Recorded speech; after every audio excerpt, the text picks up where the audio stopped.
A girl rented a haunted house to save money. The landlord thought the girl was unaware of it. He even wanted to rent it out for a high price of $10,000 a month. However, the girl not only pointed out that this house was the scene of a murder case from years ago, but she also mentioned that the landlord's son was possessed by a ghost. Upon hearing this, the landlord's expression changed instantly. He quickly begged the girl to save his son. The girl agreed, but only if he lowered the rent to $500 a month. The landlord then took the girl to the room where his son was kept. The girl pushed open the door and walked in, immediately placing a talisman on the landlord's son's forehead. She then performed a spell to eliminate the evil spirit inside him. To thank the girl, the landlord had his son give her a large red envelope. The girl didn't accept it, stating that they could rent the house to her cheaply, and she was already satisfied. She then asked how they made money. The landlord's son suggested the girl try live streaming fortune telling, believing that with her abilities, she would surely become popular. So the girl accepted the suggestion and started her first live stream, charging $1,000 worth of gifts for a reading. However, the audience was skeptical of the girl's young age, doubting her fortune telling skills, until a female student gifted her the most expensive item.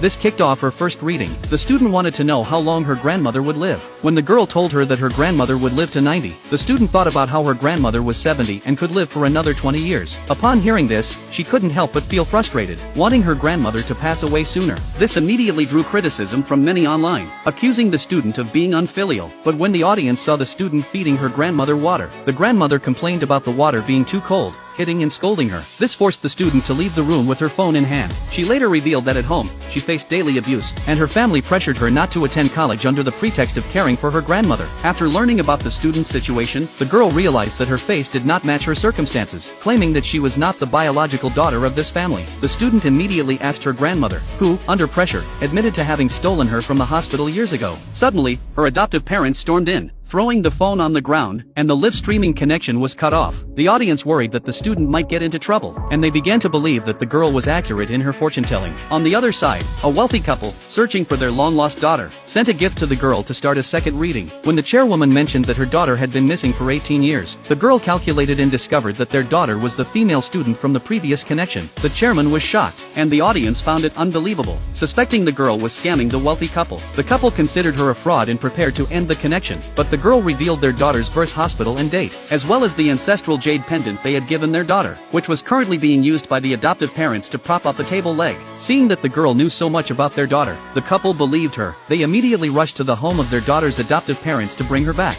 At that moment, their daughter was being pressured by her adoptive parents and grandmother, accused of stealing money from the house to do fortune telling. Even though she insisted that the money was earned from collecting trash, her adoptive parents still wanted to punish her. At a critical moment, the wealthy couple arrived just in time.